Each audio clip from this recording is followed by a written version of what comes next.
20-годишни момчиња настрадаа во сообраќајна несреќа. Синоќа на железничкиот премин кај населбата Керамидна, воз удри во автомобил марка Форд. Светлосните сигнали на преминот сигнализирале доаѓање на воз. Дури пред пругата имало и автомобил кој чекал да помине возот, но двете момчиња го заобиколиле автомобилот и тогаш патничкиот воз удрил во нив. Населението кое живее во Керамидна вели дека иако има поставена светлосна сигнализација, сепак овој премин не е безбеден за возачите, па и за пешаците кои секојдневно гравитираат во овој дел од градот. На овој железнички премин треба да се врати пак чуварот и рампата да си постои, затоа што пред неколку години кога немаше рампа, многу луѓе изгинаа.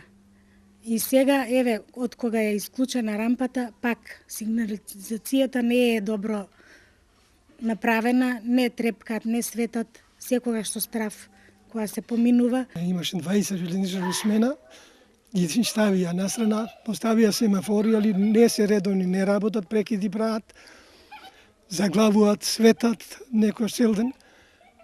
Има многу да се тукат, мора човек да има. Многу возила врват. Бузалково, Раштани, тоа е прометно. Тука треба обавезно да има. Имаше до скоро време човек, само кога имаше возови. Значи го испраќа последниот воз и се заминува смената, инаку не.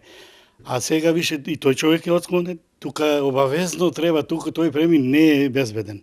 Он има светлосни, може сигнали и тие работи.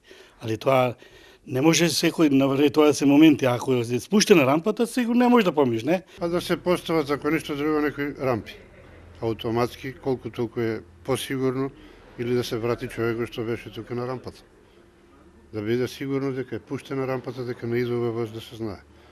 Има фреквенција, има нагоре села, движат со трактори, со секакви возила. И пешаци нормално. Тука има и деца што одат на училиште. Двете момчиња кои настрадале во сообраќајната несреќа биле пренесени на хируршкото оделение во Велешката болница. Оттаму информираат дека кај момчињата се направени компјутерски и лабораториски испитувања. Констатирани се повреди на главата и поради сериозноста на повредите, задржани се во болница. Овие на лице место извршили од секторот за внатрешни работи, како и надлежна служба од јавното претпријатие Македонски железници, кои потврдуваат дека сигнализацијата работела, трепкала и давала звучни сигнали.